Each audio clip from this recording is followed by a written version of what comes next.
The indie author revolution has been around for more than a decade, but we indies continue to push the boundaries of what we're capable of.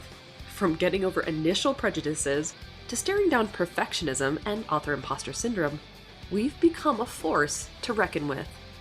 Now, after years of hustle and grind, we indies are rebelling again. Gone are the days of publishing a book a month until we drop, and in its place we're sowing the seeds of a better way. A way with more ease, abundance, and flow. Get ready to learn about indie authorship from a whole new perspective. We're about to cover everything from releasing your poverty mentality to manifesting your millionaire author destiny. I'm Carissa Andrews, and this is the Author Revolution Podcast.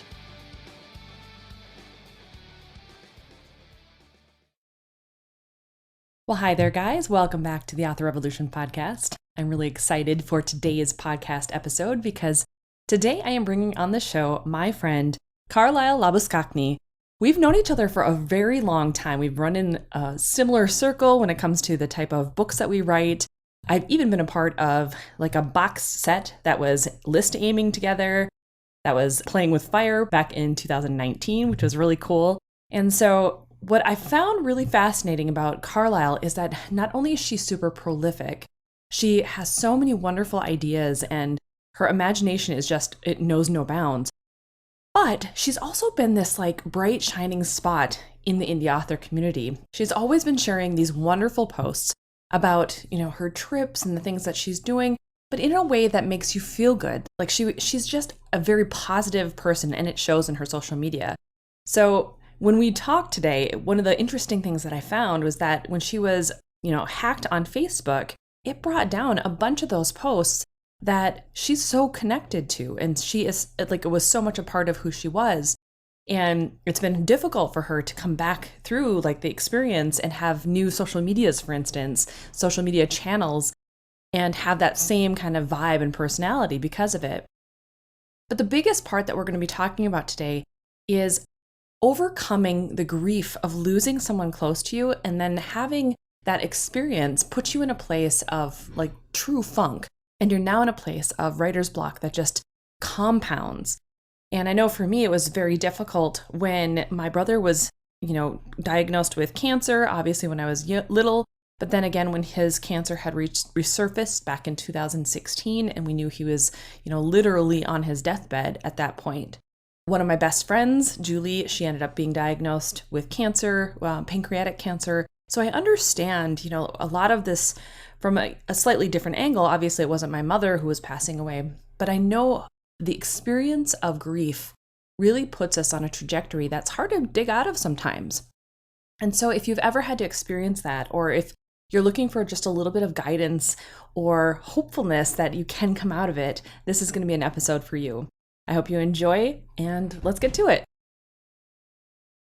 Well, hi, Carlyle. So I am so excited, first of all, that you're here and sharing your information and who you are on the podcast today. We've known each other for quite a while now, and I did share a little bit in the introduction about when we met and how that kind of whole thing came about.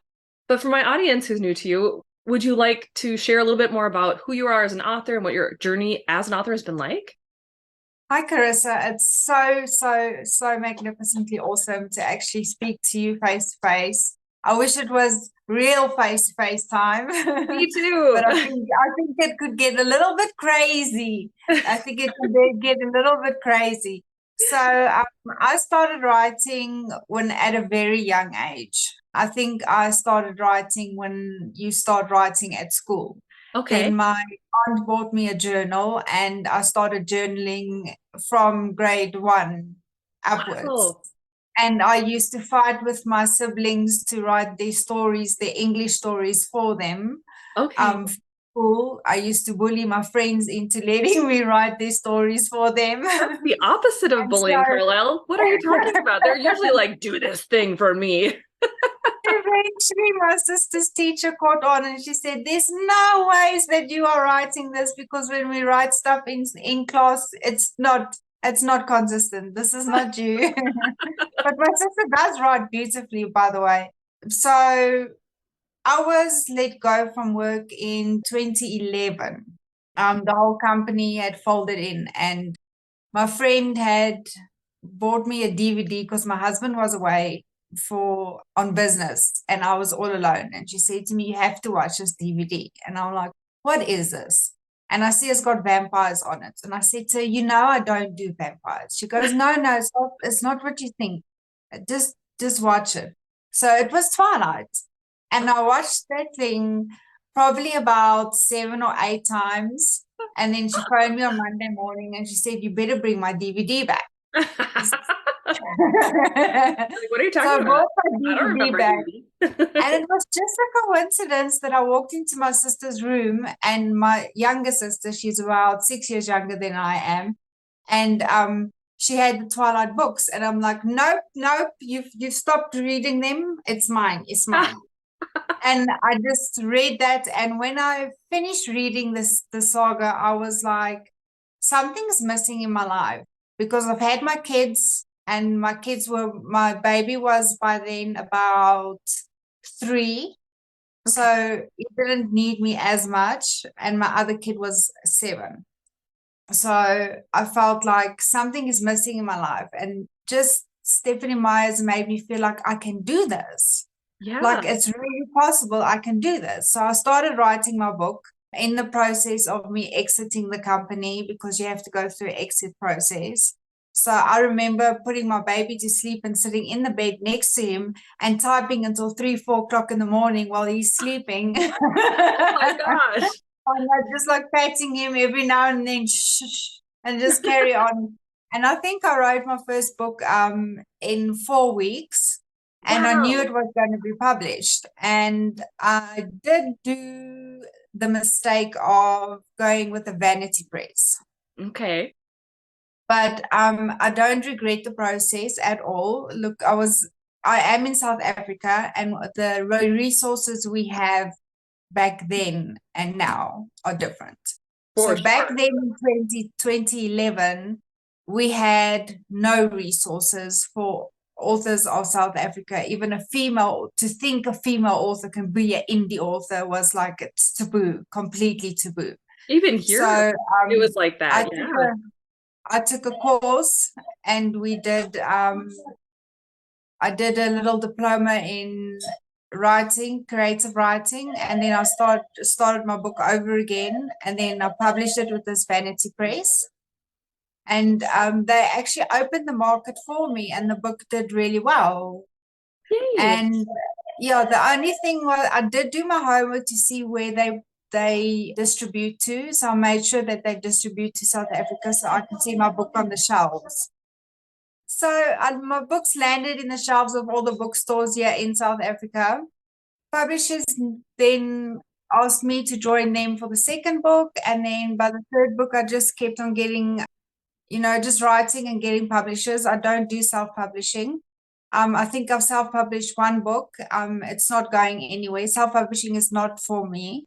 So I like to have a publisher do things for me. I write everything from science fiction, fantasy. I've written romantic suspense. I've written supernatural suspense, which is about a girl who receives a heart from a serial killer, and she gets urges to kill, but she helps the FBI to solve the crime as to where the bodies are buried. So that's one of my Heather, favorite the one books. that's behind you. Yeah. Tethered. And that's the one that landed me the USA Today title, and also the international best-selling title. And since then, I've done Be So Beautiful. Such a pretty cover. Yes, and that was when my mom was very ill, and she withered away for 2 years. She was very sick. I couldn't write. I had a mental block, total mental block. So I haven't published anything. To this year would be my second year that I haven't published anything. Wow. But yeah, I am getting over it. Like you say, you manifest your own, your own world, your own feelings. It's just you have to really go through something properly to come back to yourself to do what you need to do. Yes, that's that whole life brings contrast, and you have to kind of be a part of that journey for a bit. And sometimes life does get in the way in the aspect of like you have to settle into what you're feeling there for sure. Yeah. Yes, yes. So I've only now started writing again, and I'm busy writing 3 books at the moment. Wow. One is the sequel to A Bee So Beautiful. It's called A Love So Lonely, and that one is about just over halfway written because every time you go and edit your book, it just gets a little bit longer and a little bit Yeah, longer. it's supposed to be getting shorter, but that never happens ever. It Yeah. never happens. And then I'm co-writing a series with Adrian Woods. We've written 2 books now in the Forge and Fury series. That's like a relic hunter / supernatural / warehouse 13 kind of stuff. Love it. So how you're really a prolific author. How many books do you have out now? With all the anthologies I did, I've got about 15 books, but they're all assigned to different publishers. So I'm Sure. all over the place. Yeah. Tethered, you won't find on Amazon, and Dead of Night, you won't find on Amazon. They're on Reddit. So I've contracted to them for 3 years. They've bought the rights to that for 3 years. And then if I write a sequel, it's also belongs to them. Okay. I get a nice advance for that. So yippee me. So I better get to that. Right. Yes. And yeah, that's all my books.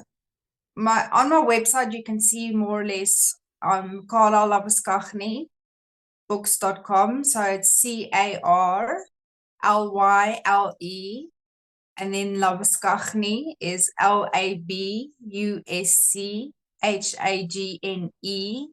books.com. You'll see my books there and they'll take you to the links to where you can find them. Otherwise, you can just hit me up on my author page. I was hacked, as you know. Yeah. That was a terrible experience. I still haven't got my page back.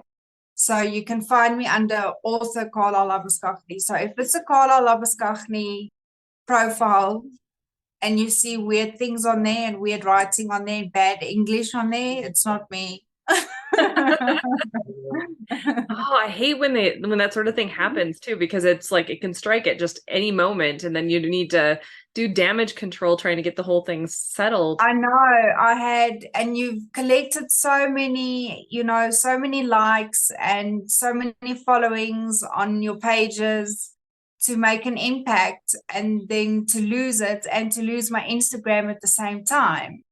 Oh, And right. as you know, I used to travel quite a lot, especially with my books. So I've been to New York, I've been to Nashville quite a few times. I've been to London, I've been to Paris, and all those photos on Instagram, and all of those photos I can't access like on the timeline as it happened. Yeah, So I'm a little bit sad. I'm actually very hurt about that.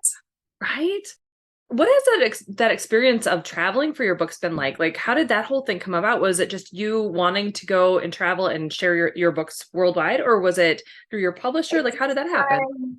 Well, the first time I went to Nashville was 2014, and a year before I was following all the authors and I was speaking to them. So we were friends on the internet. I was glad that I had the internet Yeah, because right. I was so isolated back then in South Africa. There's no reading groups here. There was nothing here for me. So I had like Rain Thomas and Carol Coons and Heather Hildebrand and Chelsea Fine. They all became friends with me, and I followed them and I watched them go to Nashville, and I'm like, oh, that's it, I'm going to do it. And I said, just like I said, I'm going to get my book published. I said, I'm going to go to Nashville next year. And my husband's like, where are you going to get the money? He said, I don't know. It's going to be there. You'll see. So Yeah. we took the whole family to Nashville, including my 2 kids and my mother-in-law. And we stopped over at Disney World and we stopped over in New York and we Wow. did it. Heck And yes. yeah, I've been to Paris and I've been to London with my books. And I must say, after Paris, I went to Nashville 4 times, then I went to Paris, then I went to London. But after Paris, I was kind of like done traveling. I Okay. kind of felt like I don't want to travel so far for books. I need to make it at home. So I made my own writing con. So I only ran it for 2 years because it became an issue with the government, Oh no. because I was collecting books for the underprivileged kids, and they started getting involved, and it started getting a little bit dangerous because they wanted me to go to schools that are in areas that's not appropriate for people like me to go into. Okay. So yeah, so I said, if I can't equally distribute my books to anyone I want to, then I can't have the conferences anymore. Then I'd rather just stop if you're going to be like that. Oh, But yeah, traveling for your books is something unreal. I feel like when I was a kid and I had a checklist, I almost did everything I wanted in the checklist, just in a different way. Like I've walked a red carpet. Okay, it was a green carpet. But I walked it. I had high heels on. I had my hair done. I had my makeup done. It was a awards evening. Check, done that a few nice. times. And Yeah. then I've been on the cover of a magazine twice. Check, done that. Might not be the way that I wanted it to be, but it came anyway. So Yeah. everything that I thought of and I wanted to do, I've done. That's great. Isn't it interesting how, like, as soon as you make that decision of what it is you'd like to see happen, it finds a Yes, way to come to you. yes. And Yeah. it's a voice that comes without doubt. So you say it's going to happen, Yep. and you forget about it, and then all of a sudden one day you find yourself in a on TV in the studio, and I'm thinking to myself, is this really me? Is this really happening to me? Right? Yeah, Yes, that's in the manifestational world, that's the locking in part. Like you make the decision, you yes, lock it in knowing it's yours, and then you wait for the yes, evidence of it or take inspired action as it comes. So that's yes. awesome. But I would definitely say that you have to put in some kind of effort to make it work. Oh, You've got to absolutely. move in a certain direction to make it work. So if you've got your eye on that ball and you know who the players are, you go for those players and you Yeah. make it happen. Yeah, for Yes. sure. Yep, it's all that inspired action that leads you there. It's like it almost feels like the next logical step is how it kind of Yes. comes out. Yeah, and Yes. it never has to be like super complicated the way that we make it seem. It can just Yes. come. Yeah. Yes. It can. And Oh, it's surprisingly, I've really had a great career. I've had a great career. I'm I'm at peace at where I am at the world. If I don't write, I don't write. I'm sad if I don't write, but I'm writing. And so I'm very happy at the moment. So at the moment, my goal is just to write I and love to that. publish. Yeah, So I think that's that's just really my goal key. for now. Yeah, Yes. especially after something as big as losing your mom. So you said that you struggled for a little while with writer's block because of that. Like, how did you come out of that place of writer's block so that you could start to embrace your writing again? Well, I actually had a talk with my doctor, believe it or not, and my doctor had said to me, how would you approach it if your mother was looking down at you and seeing how you are behaving or what you are doing with your life right now? What Sure. would she be saying to you right now? Would she be sad that you're, mourning her, and, every day struggling to get out of bed, and every day you're struggling to do this and this, and you're not yourself? Yeah. Or do you want her to be proud of you every morning that you wake up and you do what is difficult? And I'm telling you, there's mornings I would sit in front of the computer and I'd just be like, ugh, and I'd walk away. And I would, for weeks, I'd just sit in front of the computer and stare at it. And then it just came. And then once I started writing and started writing and started writing, now I can't stop. Yeah, that's great. It's that momentum phase of it too. You're able to get Yes, yes, that tap yes, into your muse stream and then start the momentum of it. I love that. yes. And you have to make sure that you do it every day or every second day and do quite a bit of it. Otherwise, you get lazy again. And it Right? does You do actually get lazy from writing, from not writing. You have to kind of, what's the word I'm looking for? Build up your strength again. Yeah. Like a marathon, it's like a marathon. You have to start training again, to start training your brain how to write for like 2-3 hours at a time, or so many words, or so many pages, or so on. Yeah, I agree with that. It's kind of like if you take too long of a break, you almost question like, do I really remember how to do this? Do I really remember how to write this thing? Can I actually do it? And it's like once you get started, Oh, it's no big deal, but it's like that yeah. pre-phase. Yeah. Yes, but my writer's block was so bad that I was writing, and I'm Afrikaans, I'm not English. So my tenses, I tend to swap them around. Okay. That's why I have like so many editors. But in the beginning, I couldn't write. I just couldn't make a proper sentence. Like my editor sent something back to me and she said, I don't want to look at this garbage.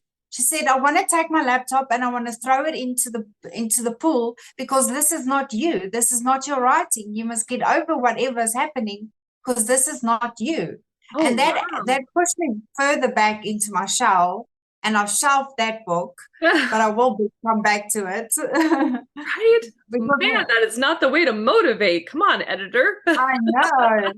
But eventually, when I did go back to the book, I was thinking, you know what? The book's not that bad. Maybe she was just in a bad mood.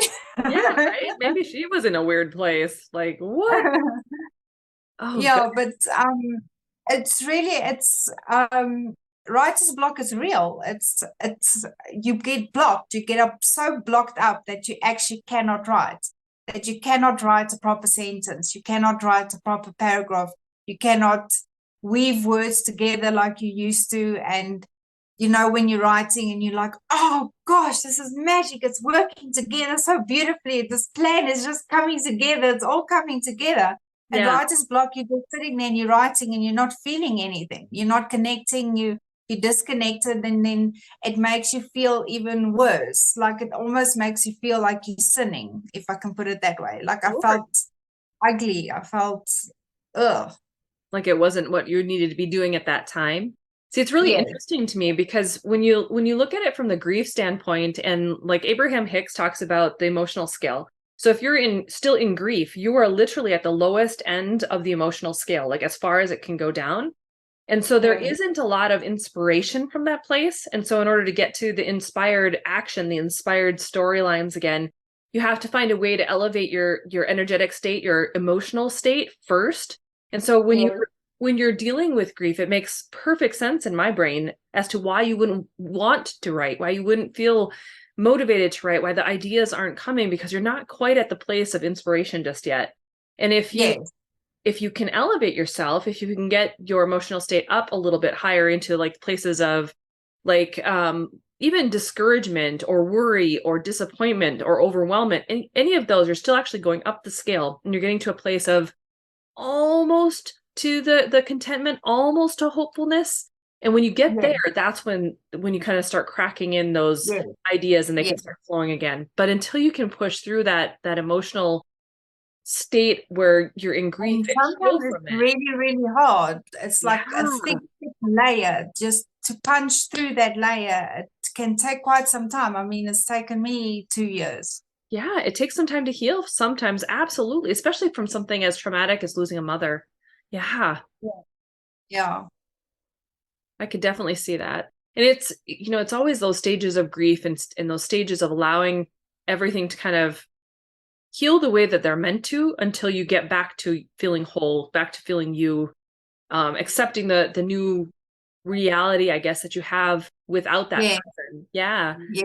for sure. I still get the days where I'll have to phone my mom and tell her this, and then I'm like, oh, I Right, can't. right. That would be so but difficult. but I must say I am feeling a lot better after I had to talk with the doctor, because I feel like my mother is watching over me and she Yeah. does see what I'm doing. And now I feel happier that I actually felt like it break, like that's something that was holding me back broke. And I don't feel so sad anymore. Like when Good. my dad and that cries, then I don't cry with him anymore. Then I just say, Daddy, she is where she is, and nothing we could have done could have changed it. Yeah, absolutely. It's interesting how, like, when you get to that point, that breaking point where things do feel like it's okay now. It's so weird. I think sometimes we have this concept of it has to be like the right time frame, or the perfect amount of time has to have lapsed before we can feel happiness again when something like that Yes, happens. And yes, I don't think any of our loved ones would want us to wait to feel joy, but at the same time yes, we do it to ourselves, and we try to hold ourselves in that because we want to feel the presence of that person, and we want to remind ourselves, I guess, that they meant that much to us, you know? yes. Yeah, so it's almost like we're self-punishing, but I don't think any of them would want that. I know I No, would. no, no, Yeah, no, I wouldn't either. I wouldn't either. but But I'm glad I'm writing again. I am so glad too. I'm How feeling do you happy. juggle three stories at once though? I have to understand this. Like Um, I've done two and it's well, been a struggle. Well, I write them at separate times. Right now, I'm focusing on Forged in Fury. That one I've got 100 pages of revisions left, and then I'm going to jump back to A Love So Lonely because I'm under contract with that one with the publishers, and then I'm probably going to pick the third one from a bunch of other ones because I have I've got two that I've about three-quarters of the way written. Okay. So, yeah, So you're gonna take one of those and kind of keep going at it, chipping away at it. yes. Yeah, that I'm makes just going to keep moving, keep moving, keep moving. Don't slow down. Yeah, absolutely. For me, I'm Yeah. working on my new pen name. I'm starting up a new rom-com pen name. So I have that book currently in the works, but it's coming up on halfway done. But I do have a story that is coming out in July that I promised my urban fantasy readers. So I have to start that actually tomorrow. Like I'm Good going to be working on luck. two different Good stories, luck. right? So I But you mean, can do it. at least they're two different kinds of books, so I think I can separate them Yes, pretty yes, well. yes, yes. No, it's actually amazing what your brain can do. And especially when you've got an audiobook out and you hear someone read your book and you're like, wow, did I write that? Right, Like right, I can't believe that. Or when you read it back to yourself, or you read it live on your Facebook group, and you think to yourself, I can't believe I wrote that. right. Like, yes. I love when that happens, when it's like, this is a good book. I'm so glad. Like, really? I'm so glad I wrote Yeah. it. It's so weird Yay! sometimes you kind of forget. Woo! Celebrate those wins because it's important. Yes, Get more of yes, the good stuff when you do that. Absolutely. yes. I love it. Well, I'm so excited that you're writing again. And I'm glad that you've been able to get your groove back after everything. I think it's so important to trust yourself too, and work through things when things like that happen. Because I mean, when I lost my brother in 2016, it was one of those situations where you just don't quite know, what to do. But like the whole Yes. entire family, the entire world kind of stops for a little bit. And that was in the in-between phase where I was still writing and I was learning about the publishing realm. I had only published one book at that point, and I was getting Oh, ready okay. to publish the next two in that series. And Yes. yeah, it was almost, to me, after I got over the initial shock of it happening, because when I was two, or when he was two and I was five, he was diagnosed with a brain tumor. So I've grown up Okay. my whole life knowing that, his life was kind of Yes, precarious. yes. So when it happened, we kind of were like, okay, here's that thing we were so afraid of. But Yes. there was a lot of It healing that doesn't, happened too. Yeah, because of it. and it doesn't feel like you thought it would feel. No, it doesn't. It really Like doesn't. we, like we could see my mom was dying. We could see her literally wither away within 2 years. And I'm like, I know the day is coming. I know the day is coming. And Yeah, then the day comes and you're like, this can't be. this is not how it feels. This isn't how it should be feeling. Yeah, So I yeah, know exactly what you mean. for sure. And it's interesting too, because it can spur you on to do more things too. Like your doctor spurring you on, saying, is that what your mom would want? We Yes. can move past it and beyond it by allowing like the loss of them to mean, like, for us and ourselves, that we shouldn't waste any moments either. that we should move Yes. forward and try to do things to the best of our ability with the time that we have. Yes. Yeah. Yes. That's really awesome.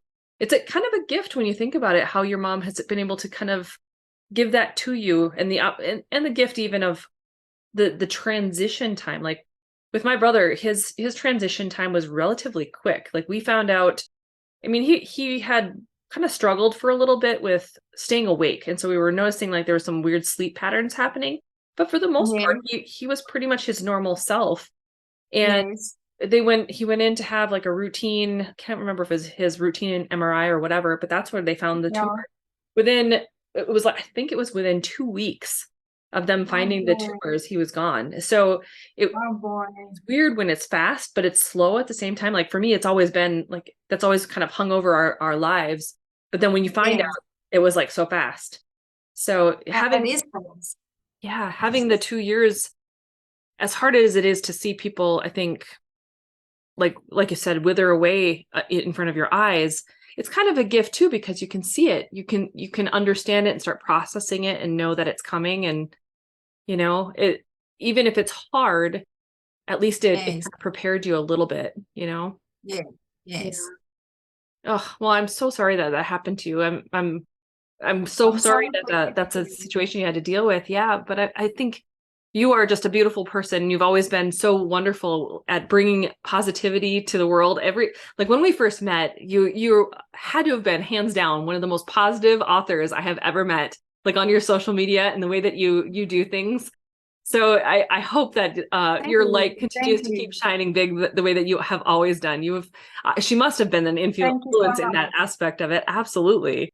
So, oh goodness, it's Thank just, you. yeah. Appreciate that. And you have such a unique take on the world too, like with your tethered book and with everything that you do, right? You have such an interesting mind, the way that you comprehend things and then put them down on the page. I think, I don't know, I'm so looking forward to seeing you getting back in the saddle and getting those books out. The next one's coming. Thank you. Yeah, Thank you. that is so And wonderful. you mustn't put yourself down. You're also quite a talent. Oh, well, thank you. It's fun. It's fun to try new things and experiment and see what kind of But you're things good at happen. it. You're Yeah. very good at it. Well, thank you. So are you. Thank you. Yeah. Yes. So where can my audience find you? I know you said your website earlier, but let's repeat it so that if they want to find out more about your books and everything that you're doing, where do they go? Okay, they can go to my Facebook page, which is author Carlyle Labuschagne. It's Labuschagne, and then carlylelabuschagnebooks.com. So Carlyle is spelled Carlyle, and then Labuschagne, Carlyle Labuschagne. You can Awesome. just Google Carlyle Labuschagne, it will come up. Absolutely. Yes. Not many of you out there, I don't think. No, there's not many out there. Well, Carlisle, Other thank you than so much particular for, surname. yeah, right? Carlisle, thank you so much for coming on to the Author Revolution podcast. I'm so glad that Thank you were you for here. We finally having had the me. chance to connect. Yeah. Yes, I had so much fun. So good talking to you. Wasn't that a great podcast interview? I don't know what it is about Carlisle. She just has this, number one, I love listening to her accent all day long. She has a wonderful accent. But just her personality and the way that she is very encouraging. I love her to pieces. So make sure that you're checking out her different works, check out her website, and I'll make sure that the website is in the show notes. I know her last name is a little bit difficult to pronounce, let alone try to write. So I'll have everything for you in an easy to go place. All you got to do is head over to authorrevolution.org/194 and you can get it there. All right, guys. Well, I hope that this episode was inspirational, that it gave you some food for thought. If you are currently in a place where you're feeling a little bit lost because of grief or lost because something, unexpected, like your Facebook page was hacked or something, that you know that it's okay to experience those things, to still be human and go through it. Just don't linger there forever, right? You want to be able to experience it and be a part of it and assimilate the information, but grow as well beyond it and come back to who you are and what it is you really want to be and who you really want to be. All right. Well, I will have the transcript to today's podcast episode there as well. Again, it's authorrevolution.org/194, and you can download it there. I hope you have a wonderful rest of your week. I hope you're enjoying the last few weeks of summer. We're already sitting here in August. So enjoy some time, get outside, experience some joy in your life, okay? Go forth and start your author revolution.